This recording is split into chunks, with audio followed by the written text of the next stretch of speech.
सोच विचार में पड़े रहने से हम अपना ध्यान तीसरे तिल पर एकाग्र नहीं कर पाते, इसलिए शब्द से एक रूप नहीं हो पाते। यह रोग हमारे अहंकार को पोषण देता है, जिससे हमारा अहंकार और बढ़ता जाता है। इस हौमे ने हमारी आत्मा को कैंसर रोग की तरह ढक लिया है, जो हमारे जीवन के हर पहलू में तबाही मचा रहा है। हम आत्मिक दृष्टि से बीमार हैं और भजन सिमरन ही उसकी एकमात्र दवा है, जो हमारे इस रोग से छुटकारा दिलाएगी। अगर हम यह दवा नहीं लेंगे तो हमारा स्वास्थ्य कैसे सुधरेगा? संत मत के बारे में हम बातचीत करते हैं, पुस्तकें पढ़ते हैं और फिर उस पर चर्चा भी करते हैं। इस विषय में बहुत कुछ कहा जा चुका है, बहुत कुछ लिखा जा चुका है। हम चाहे जीवन भर यूं ही बातें करते रहें या पुस्तकें पढ़ते रहें, इसका कोई फायदा नहीं होगा, क्योंकि बातें बनाना बहुत आसान है। केवल पुस्तकें पढ़कर हमें संतों के अनुभव प्राप्त नहीं हो सकते। अब जब हमें नाम दान मिल चुका है तो हमें पुस्तकों की चर्चाएं करने की, रिकॉर्ड की हुई टेपों आदि की या फिर सतगुरु के देह स्वरूप के पीछे भागते रहने की कोई जरूरत नहीं है। हमें और कुछ समझने की आवश्यकता ही नहीं है। हमें जरूरत है अनुभव की, जानकारी की जरूरत कम है।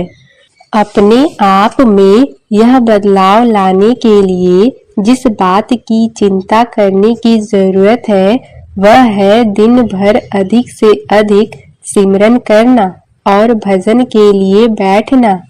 यही हमारी दवा है। अगर हम सच्चे दिल से और पूरी ईमानदारी के साथ सतगुरु द्वारा बताई विधि से अभ्यास करें तो हम बेहतर इंसान बन जाएंगे। हमें अपने अनश्वर स्वरूप का ज्ञान हो जाएगा और हम परमात्मा से मिलाप कर लेंगे। हर सत्संग का, सतमत की हर पुस्तक का और दिन रात हमारे लिए कड़ी मेहनत कर रहे हमारे सतगुरु का मकसद है हमें एक ही संदेश देना। आप अपना भजन सिमरन कर सकते हैं। भजन में आप अपनी एकाग्रता बढ़ा सकते हैं। आप में भजन करने की ताकत है, इसे करके तो देखो। पुस्तकों को एक ओर रख दो, बस भजन के लिए बैठ जाओ और शब्द से जुड़ो। मैं तो आपसे केवल एक बात ही कह सकती हूँ, अपना भजन सिमरन करते जाइए। इसके अलावा और कोई रास्ता नहीं है, कोई छोटा रास्ता नहीं है। आप भजन के द्वारा अपने आप ही अपनी मंजिल के नजदीक पहुँचते जाते हैं और आप अपनी हस्ती को खोकर प्रियतम का रूप हो जाते हैं। भजन सिमरन के सिवाय और कोई उपाय नहीं है। अपनी हस्ती को खो देने का दूसरा कोई तरीका नहीं है। अगर छुरी पर जंग चढ़ा हो तो उसे उतारने का एकमात्र उपाय छुरी को सान पर चढ़ाना है।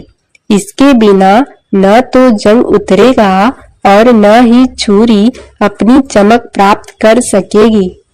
केवल बातों से आपकी समस्या हल नहीं हो सकेगी।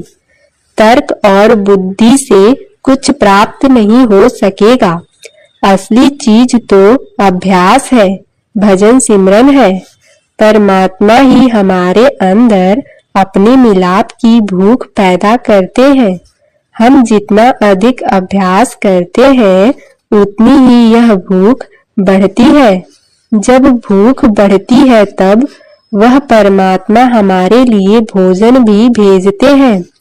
जैसे कि हजरत ईसा ने कहा था, फसल कटाई के लिए तैयार है, फसल या भोजन तो तैयार है, लेकिन हमें अपनी चेतना को समेटकर उस केंद्र पर ले जाना है जहां हम अपनी फसल को समेट सकें, अपने जीने के ढंग को बदलकर संत मत के उपदेश के अनुसार ढालें और भजन सिमरन करते रहें।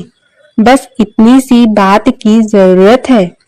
भजन सिमरन से ही प्रेम पैदा होगा, इसी से नम्रता आएगी, इसी से शरण की भावना पैदा होगी। सब कुछ भजन सिमरन से ही मिलेगा।